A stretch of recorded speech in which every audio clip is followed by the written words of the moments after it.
कहानी का शीर्षक है बूढ़े गिद्ध की सलाह। एक बार गिद्धों का झुंड उड़ता उड़ता एक टापू पर जा पहुंचा। वह टापू समुद्र के बीचों बीच स्थित था। वहां ढेर सारी मछलियां, मेढक और समुद्री जीव थे। इस प्रकार गिद्धों को वहां खाने पीने को कोई कमी नहीं थी। सबसे अच्छी बात यह थी कि वहां गिद्धों का शिकार करने वाला कोई जंगली जानवर नहीं था। गिद्ध वहां बहुत खुश थे। इतना आराम का जीवन उन्होंने पहले कभी नहीं देखा था। उस झुंड में अधिकांश गिद्ध युवा थे। वे सोचने लगे कि अब जीवन भर इसी टापू पर रहना है, यहाँ से कहीं नहीं जाना, क्योंकि इतना आरामदायक जीवन कहीं नहीं मिलेगा। लेकिन उन सबके बीच में एक बूढ़ा गिद्ध भी था। जब वो युवा गिद्धों को देखता तो चिंता में पड़ जाता। वह सोचता कि यहाँ के आरामदायक जीवन का इन युवा गिद्धों पर क्या असर पड़ेगा। क्या ये वास्तविक जीवन का अर्थ समझ पाएंगे? यहाँ इनके सामने किसी प्रकार की चुनौती नहीं है। ऐसे में जब कभी मुसीबत इनके सामने आ गई तो ये कैसे उनका मुकाबला करेंगे? बहुत सोचने के बाद एक दिन बूढ़े गिद्ध ने सभी गिद्धों की सभा बुलाई।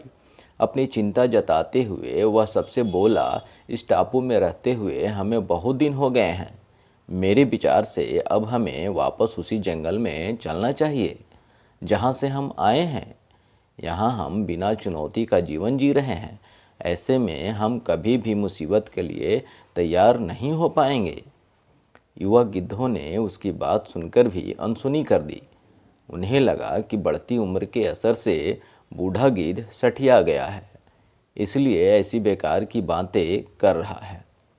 उन्होंने टापू की आराम की जिंदगी छोड़कर जाने से मना कर दिया। बूढ़े गिद्ध ने उन्हें समझाने की लाख कोशिश की।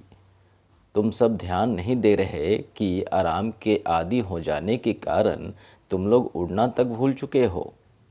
ऐसे में मुसीबत आई तब क्या करोगे तुम लोग?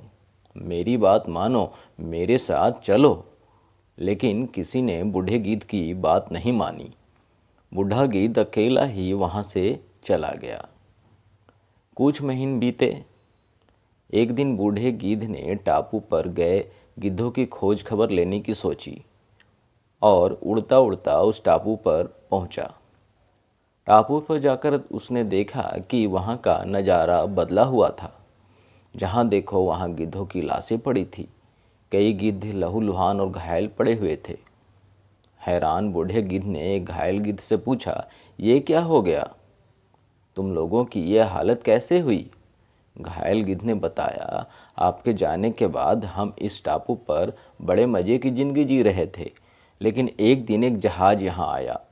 उस जहाज़ से यहाँ चीते छोड़ दिए गए। शुरू में तो उन चीतों ने हमें कुछ नहीं किया, लेकिन कुछ दिनों बाद जब उन्हें आभास हुआ कि हम उड़ना भूल चुके हैं, हमारे पंजे और नाखून इतने कमज़ोर पड़ गए हैं कि हम तो किसी पर हमला भी नहीं कर सकते और नहीं अपना बचाव कर सकते हैं, तो उन्होंने हमें एक एक कर मार मार कर खाना शुरू कर दिया। उनके कारण ही हमारा यह हाल है। शायद आपकी बात न मानने का यह फल हमें मिला है। मित्रों, अक्सर कंफर्ट जोन में जाने के बाद उससे बाहर आ पाना मुश्किल होता है। ऐसे में चुनौतियां आने पर उसका सामना कर पाना आसान नहीं होता। इसलिए कभी भी कंफर्ट जोन में जाकर खुश न हो जाएं। खुद को हमेशा चुनौती देते रहें और मुसीबत के लिए तैयार रहें। जब जब आप चुनौती का सामना करते रहेंगे, आगे बढ़ते रहेंगे। मित्रों, अगर यह कहानी अच्छी लगी तो चैनल को सब्सक्राइब और वीडियो को लाइक शेयर ज़रूर कर दीजिएगा। बहुत बहुत धन्यवाद आपका।